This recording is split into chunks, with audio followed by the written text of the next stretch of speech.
Good morning, students. This is your English class, and in this class, we are going to understand the chapter number 17 of our grammar book. Phrases we are going to understand today.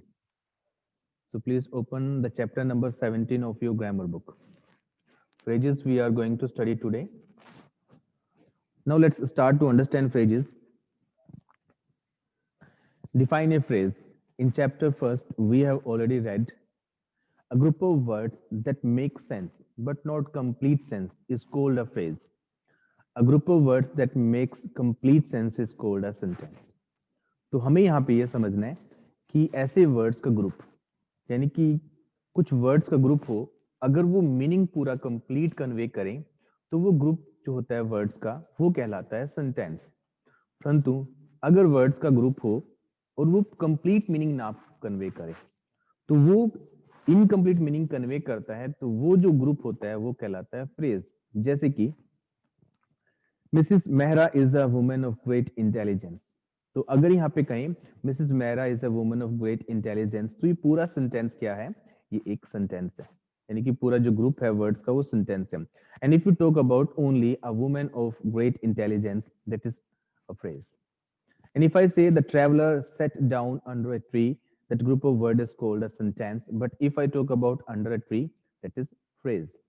To play chess is not easy. If I talk about all the words of this sentence, that is called sentence because these all the words are giving the complete meaning. But if I talk about to play the chess only, it is a phrase. Next, children like flying kites. And if I talk about all the words, that is a sentence. If I talk about flying kites, so that is a phrase, right? तो हम ऐसे भी समझ सकते हैं कि जब words का ग्रुप कंप्लीट मीनिंग ना कन्वे करे, पूरा मीनिंग ना कन्वे करे, परंतु कुछ मीनिंग कन्वे करे, तो उसको हम फ्रेज बोलते हैं। जैसे सपोज करो कि तुम अपने फ्रेंड के साथ पार्क में थे, आपके मम्मा ने पूछा या फादर ने पूछा कि आप कहाँ थे, आप कहते हो कि मैं अपने दोस्त के साथ पार्क में था, राइट? तो आप वहां पे सभी वर्ड्स यूज करके एक कंप्लीट मीनिंग कन्वे कर रहे हो, तो वो बात क्या है? एक सेंटेंस है। तो आप शॉर्ट में आंसर देते हो, कहते हो कि इन द पार्क, पार्क में था। तो वो जो क्या है, कंप्लीट मीनिंग कन्वे नहीं कर रहा, इन द पार्क, वो क्या हो गया? एक फ्रेज हो गया, राइट? जैसे तुम अपने रूम में हो और पढ़ रहे हो, तो आपके फादर पूछते हैं कि आप क्या कर रहे हो, आप कहते हो कि मैं चैप्टर रीड कर रहा हूँ, राइट?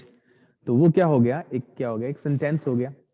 तो अगर आप कहते हो कि रीडिंग अ चैप्टर, कुछ ही वर्ड्स बोल देते हो जो कंप्लीट मीनिंग कन्वे नहीं करते, तो वो क्या होगी? फ्रेज होगी। तो ये बात ध्यान रखनी है, फ्रेज में एक से ज्यादा वर्ड्स होते हैं और वो कंप्लीट मीनिंग कन्वे नहीं करते, that is called phrase. Clear?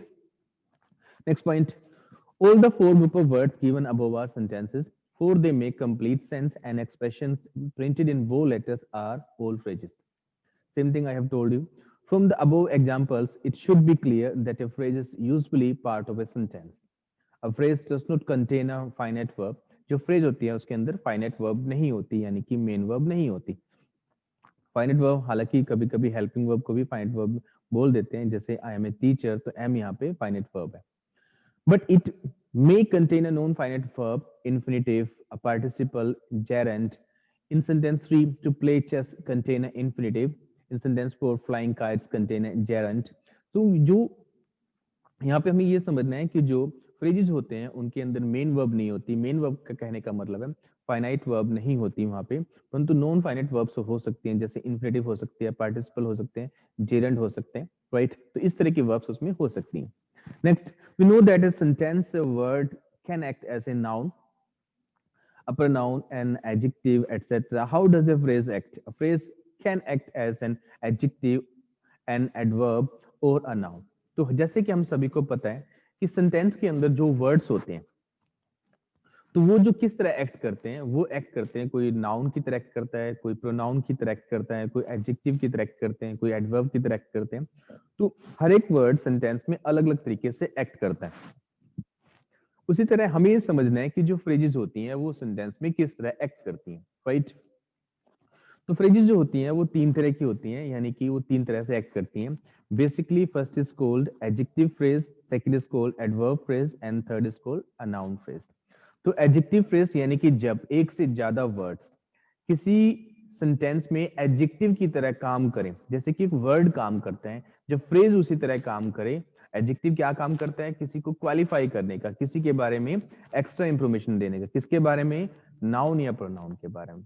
तुम इस बात को ऐसे समझ सकते हैं कि जब कोई वर्ड नाउन या प्रोनाउन के बारे में एक्स्ट्रा इंफॉर्मेशन देता है तो that word is called an adjective. तो वर्ड को हम एन एडजेक्टिव बोलते हैं। परंतु जब कोई फ्रेज किसी नाउन या प्रोनाउन के बारे में एक्स्ट्रा इंफॉर्मेशन दे, क्वालिफाई करे, that phrase is called an adjective. Right? In the same way adverb, जब कोई वर्ड किसी के बारे में, बेसिकली वर्ब के बारे में एक्स्ट्रा इंफॉर्मेशन दे तो वो कहलाती है एडवर्ब, वो वर्ड कहलाता है एडवर्ब। परंतु जब कोई फ्रेज किसी के बारे में एक्स्ट्रा इंफॉर्मेशन दे, बेसिकली वर्ब के बारे में, तो वो एडवर्ब फ्रेज। उसी तरह नाउन, यानी कि कोई वर्ड नाम की तरह काम करे तो नाउन, परंतु कोई फ्रेज नाम की तरह काम करे, दैट इज नाउन फ्रेज।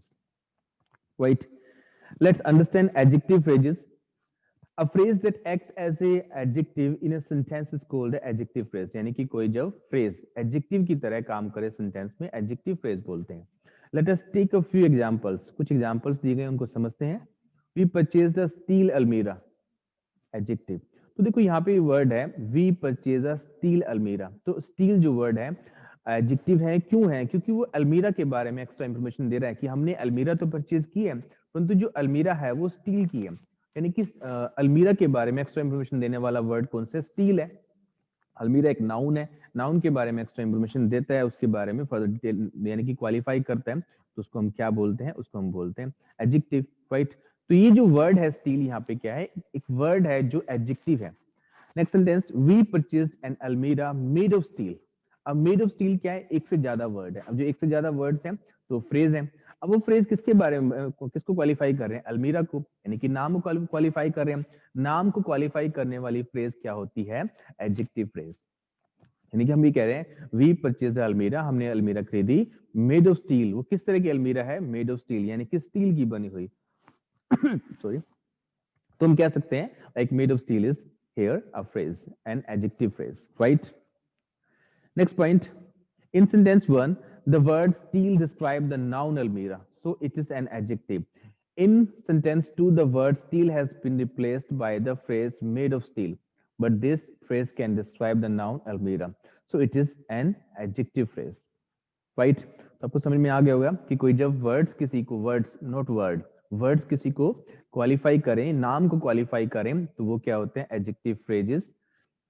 अगर कोई वर्ड, एक सिंगल वर्ड किसी को क्वालिफाई करे तो वो एडजेक्टिव होता है, यानी कि एडजेक्टिव वर्ड होता है। Next, sentence number 3, everybody respects N honourable man. Adjective. Honourable क्या है? देखो हर कोई ना एक ऑनरेबल पर्सन की रिस्पेक्ट करता है, एक ऐसा पर्सन जो ऑनरेबल हो। राइट? फिर हम second fourth sentence, everybody respect a man of honour. Of honour क्या है? यहाँ पे एडजेक्टिव फ्रेजेस है, यानी एक से ज्यादा वर्ड है, वो किसी मैन को क्वालिफाई कर रहे हैं, तो वो क्या हो गए? Adjective phrases. Clear? I hope you must have understood it. Look at these adjectives and adjective phrases equivalent to them। तो ये आपने adjective और adjective phrases यहाँ पे read करनी है। राइट? Please wait.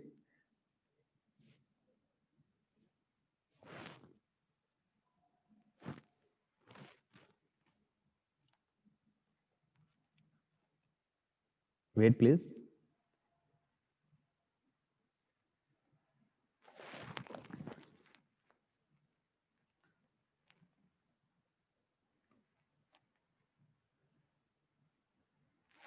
यस।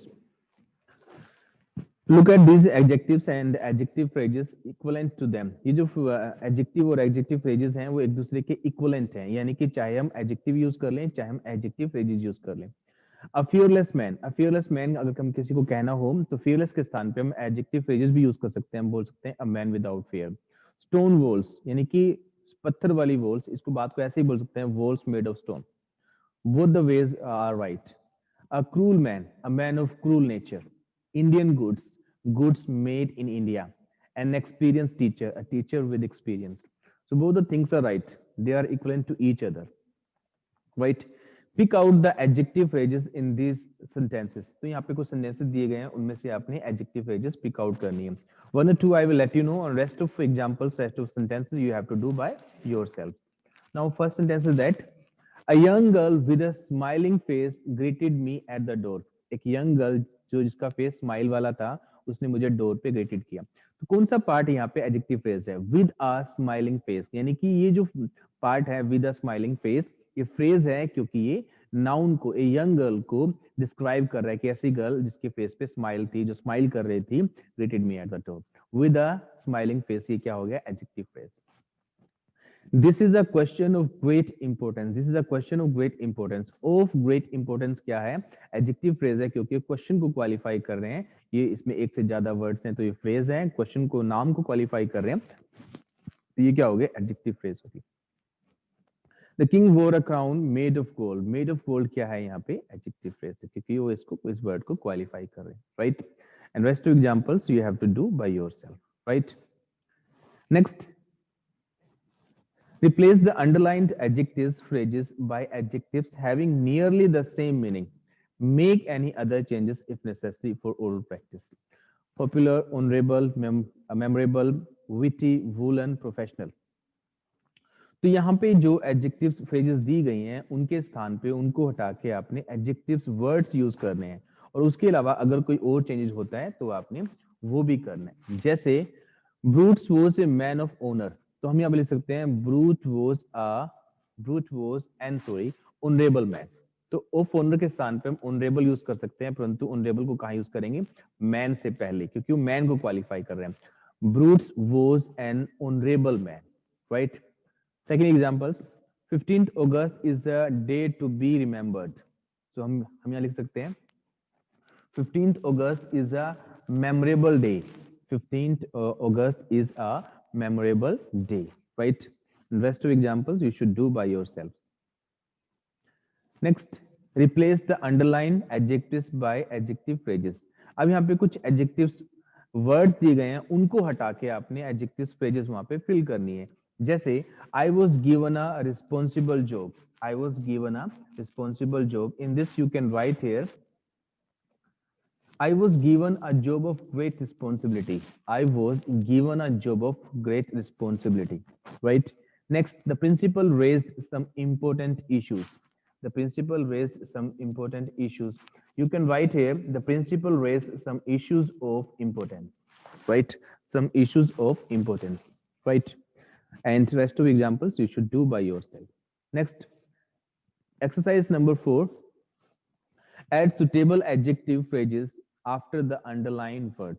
तो अंडरलाइन वर्ड्स हैं उनके बाद आपने सुटेबल फ्रेजेस फिल करनी है कि कौन सी वहां पे suitable phrases, basically adjective phrases वहां पे आ सकती है। जैसे we have purchase the house, we can write here we have purchase the house full of all comfort. हमने एक हाउस परचेज किया, ऐसा हाउस जहाँ पे सभी कंफर्ट है। Next, my father gave me a book, and we need to write here adjective phrase after that. So we can write here, my father gave me a book of full of pictures.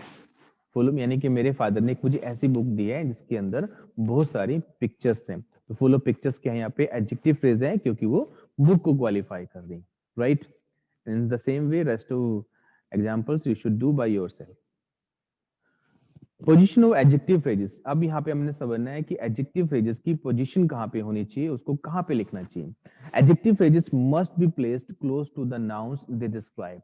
तो adjective phrases जो होती हैं जिस noun को qualify करते हैं, जिस noun के बारे में एक्स्ट्रा इंफॉर्मेशन देते हैं, उस नाउन के पास में लिख लेना चाहिए।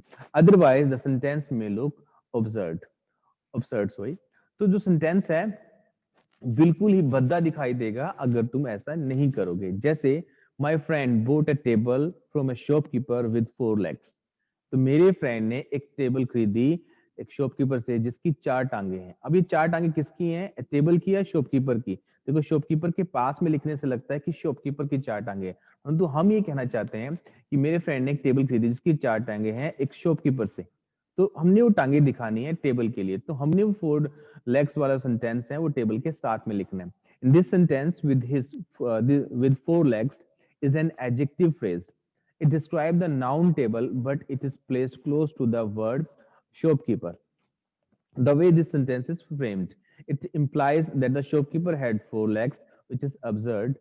So this sentence should actually have written as, my friend bought a table with 4 legs from a shopkeeper. तो इस सेंटेंस को हमें ऐसे लिखना है, my friend bought a table with 4 legs from a shopkeeper. Right? Now, exercise number 5, rewrite these sentences by placing the adjective phrase at their correct position. तो यहाँ पे हमने क्या करना है, यहाँ पे रिप्लेस करना है एडजेक्टिव फ्रेजेस को, उनकी जो सही पोजीशन है वहां पे लिखना है उनको. We can write here, first sentence is that I want a young man to work in my office of good character. तो मैं हमने यहाँ कहना चाहते हैं कि मुझे एक ऐसे व्यक्ति की जरूरत है अब अपने ऑफिस में काम करने के लिए जिसका करेक्टर अच्छा हो. परंतु यहाँ my office of good character के इसके बाद लिखने से लगता है कि मुझे अपने ऑफिस के लिए जिसका करेक्टर अच्छा है एक यंग मैन चाहिए. बट हम ऐसा नहीं कहना चाहते. बेसिकली वी वांट टू से कि हमें ऐसा व्यक्ति चाहिए जिसका करेक्टर अच्छा हो अपने ऑफिस के लिए. सो वी नीड टू से this sentence in this way, I want a young man of good character to work in my office. I want a young man of good character to work in my office. So in this way you need to write this sentence, because जो adjective phrases होती हैं we should write those phrases with the noun which it is going to qualify it. Next sentence number 2, a box was left at the railway platform full of clothes. तो full of cloth के यहाँ पे adjective phrase है, परंतु platform को qualify नहीं कर रहे, बॉक्स को क्वालिफाई कर रहे हैं. तो हमें इस सेंटेंस को ऐसे लिखना चाहिए, a box full of clothes was left at the railway platform. Right? And rest of examples, the next number 3, 4, 5, 6, you should do by yourself. Next, adverb phrases. अब हमें समझना है कि adverb phrases क्या होती हैं. A phrase that acts as an adverb in a sentence is called an adverb phrases. तो जिस तरह किसी सेंटेंस में एक वर्ड काम करता है एडवर्ब की तरह. एडवर्ब क्या होता है? किसी वर्ब को जो क्वालिफाई करता है.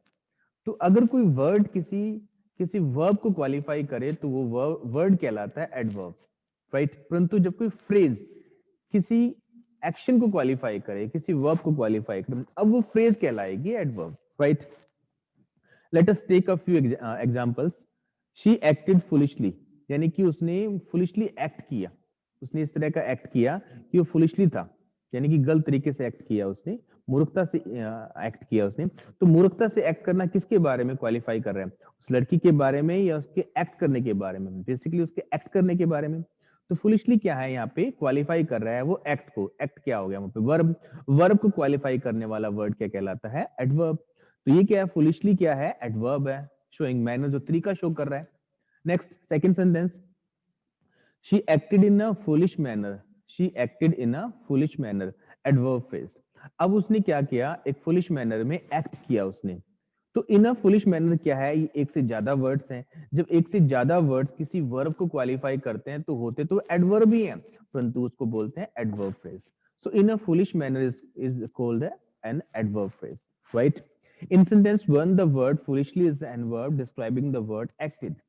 It describes how she acted, so it is an adverb of manner. In sentence 2, the word foolishly has been replaced by the phrase in a foolish manner, but it does exactly the same work. It describes how she acted, so in a foolish manner is an adverb phrase. Same thing I have told you. Sentence number 3, I was a student then. Adverb showing time, यानी कि ऐसा word जो time को show करता है उसको भी हम एडवर्ब कहते हैं. यानी कि ऐसा वर्ड जो टाइम से रिलेट करे, टाइम के बारे में बताए, तो उसको भी हम एडवर्ब बोलते हैं. राइट? उसको बोलते हैं adverb of time. Right? I was student then, तब मैं स्टूडेंट था. तब यानी कि देन जो वर्ड है एडवर्ब है क्योंकि टाइम को शो कर रहा है. फिर आई was student in those days, adverb phrase. In those days क्या है? देखो एक बात ध्यान रखना, whenever we talk about the phrases, so you need to remember that more than one word you will use in that. So words जो होंगे एक से ज्यादा होंगे. तो यहाँ पे क्या है? इन दोज डेज क्या है? Adverb phrase. Right? Fifth sentence, I search for my book everywhere. Adverb showing place. फिर यहाँ पे ये बता रहा है कि जो वर्ड किसी प्लेस को डिनोट करता है, प्लेस के बारे में एक्स्ट्रा इंफॉर्मेशन देता है, या प्लेस के बारे में, प्लेस के रेफरेंस में लिखा जाता है, तो वो वर्ड को भी हम एडवर्ब बोलते हैं. परंतु जब कोई वर्ड्स यानी कि एक से ज्यादा वर्ड्स लिखे जाते हैं प्लेस के बारे में तो वो एडवर्ब फ्रेज होता है. जैसे I search for my book at every place. Everywhere क्या है? यहाँ पे एडवर्ब जो वर्ड है. एट एवरी प्लेस क्या है? यहाँ पे वो भी एडवर्ब है, परंतु वो क्या है? एडवर्ब फ्रेज है. Next, Look at these adverbs and the adverb phrases that are equivalent to them. तो अपनी एडवर्ब जो वर्ड दिए गए हैं उनको समझना है और जो यहाँ पे एडवर्ब फ्रेजेस दी गई हैं उनको समझना है. Abroad in a foreign land, annually every year, carefully with care, cleverly in a clever manner, courageously with the courageously with the courage in a courageous manner. तो हम चाहे एडवर्ब यूज कर लें या एडवर्ब फ्रेज यूज कर लें, दोनों ही सही होते हैं, परंतु देखना होगा कि किसकी बनावट में हमें कैसे क्या लिखना है. Early at an early hour, everywhere, at every place, formally, in a former times, gradually, step by step, here, at this place, hurriedly, in a hurry, immediately, at once, without delay, late after the appointed time, now at this moment, occasionally, now and then, recently, not long ago, simultaneously, at the same time, slowly, at the slow speed, soon, in a short time, before long, suddenly, without any warning, there at that place, ultimately, in the end, undoubtedly, without any doubt. So, whatever you want to use, you can use. These are the adverbs, and these are the adverb phrases, right? So whatever you want to use, you can use, right? Please wait.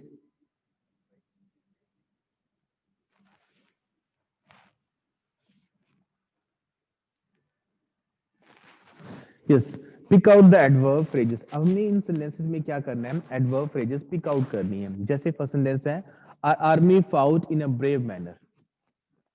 तो कौन सी phrase है यहाँ पे जो adverb की तरह काम कर रही है, that is called, you can see here, that is in a brave manner. यानी कि आर्मी ने फाउट किया. कैसे फाउट किया? इन अ ब्रेव मैनर.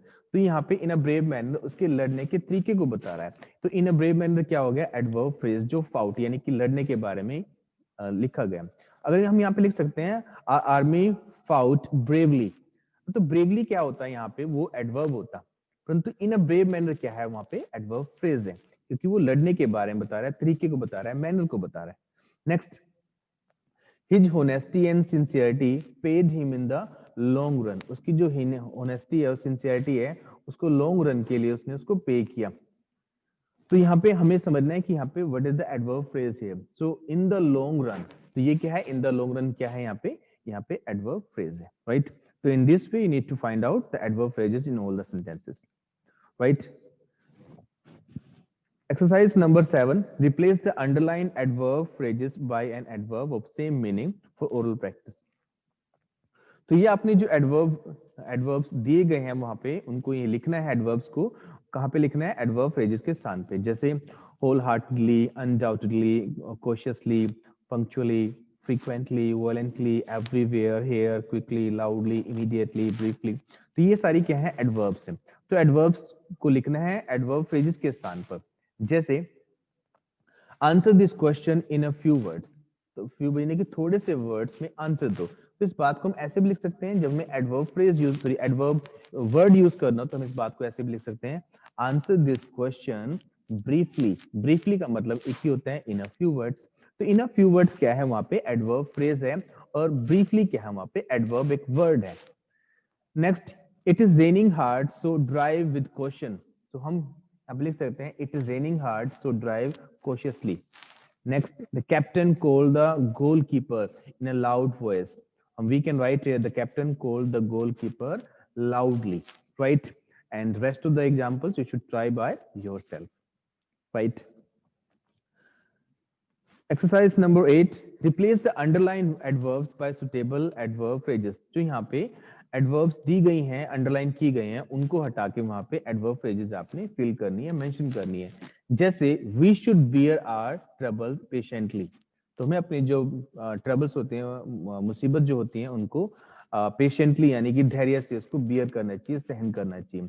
तो instead of patiently, we can write here we should bear our troubles with patience, right? Patiently लिख लो या with patience लिख लो, both are right, but patiently is an adverb, but with the patience, that is called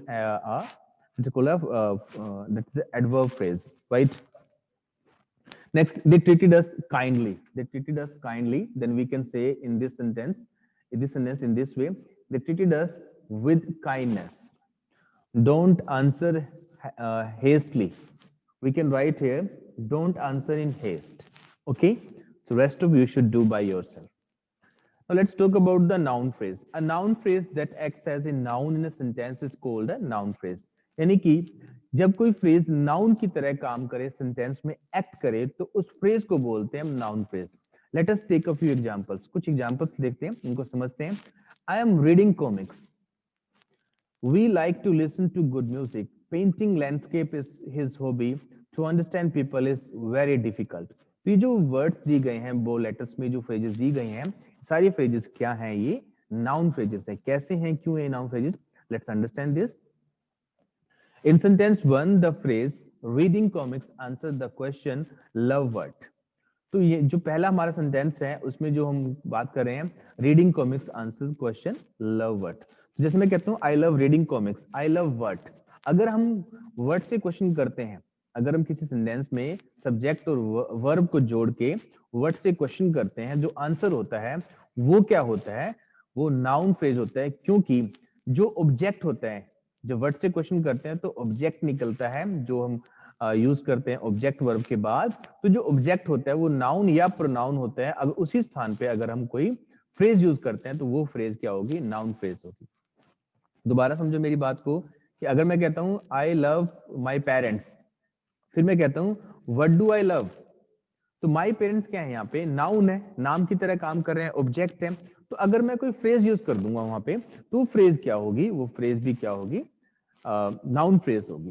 right? अगर हम word से question करते हैं. So the phrase reading comics is object of verb love. तो जो रीडिंग कॉमिक्स है वो लव की ऑब्जेक्ट है. सिंस ओनली अ नाउन और a pronoun that stand for a noun, यानी कि यहाँ पे जो ऑब्जेक्ट होता है वो नाउन आ सकता है या प्रोनाउन आ सकता है. Can be object of the verb, तो जो वर्ब का ऑब्जेक्ट बन सकता है वो नाउन या प्रोनाउन होगा.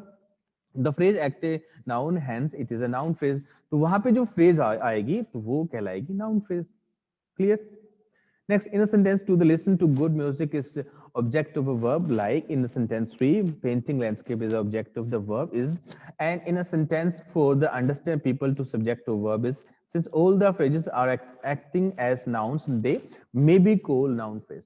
इस बात को सिंपली समझ लो कि अगर हम वर्ब का सब्जेक्ट लिखते हैं या ऑब्जेक्ट लिखते हैं, यानी कि वर्ब से पहले कोई फ्रेज लिखते हैं या वर्ब के बाद कोई फ्रेज लिखते हैं, तो वो फ्रेज क्या होती है? या तो उस वर्ब की सब्जेक्ट होती है या उस वर्ब की ऑब्जेक्ट होती है. और सब्जेक्ट और ऑब्जेक्ट हमेशा नाउन या प्रोनाउन होते हैं. तो इसलिए जो फ्रेज लिखी जाती है वर्ब से पहले या वर्ब के बाद सब्जेक्ट के रूप में या ऑब्जेक्ट के रूप में, वो कहलाती है noun phrase. Right? So now to come late is sorry. Exercise number 9. Pick out the noun phrases. इसमें से noun phrases pick out करनी है.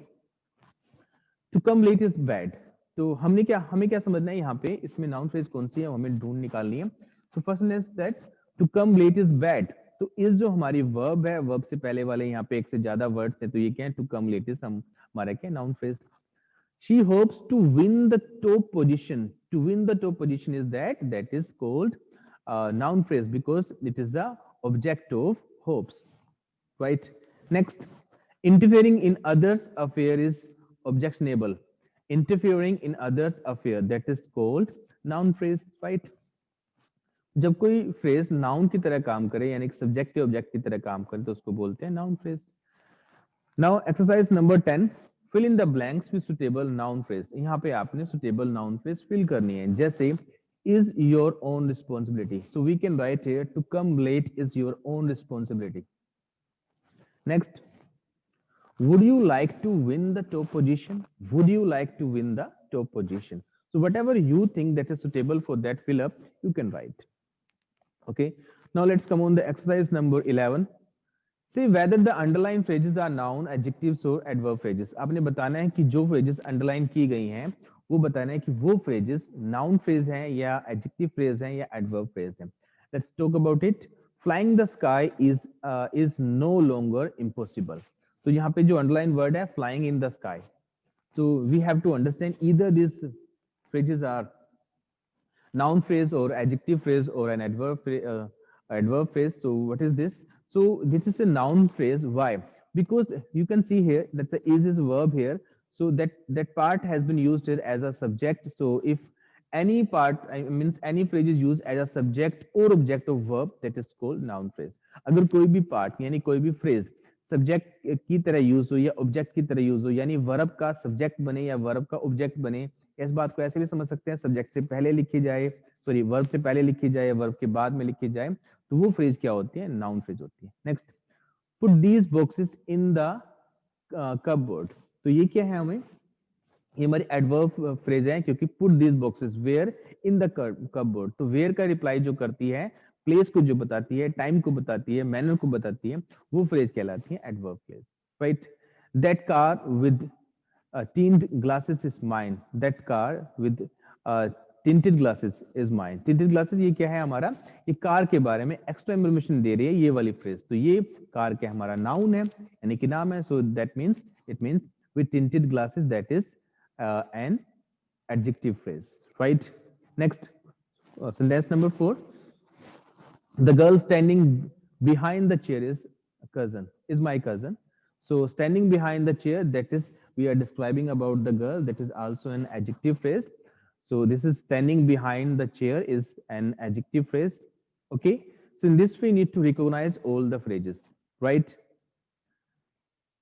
The chapter is complete. So if you want to ask anything regarding this chapter, then you can come forward. You can raise your hand.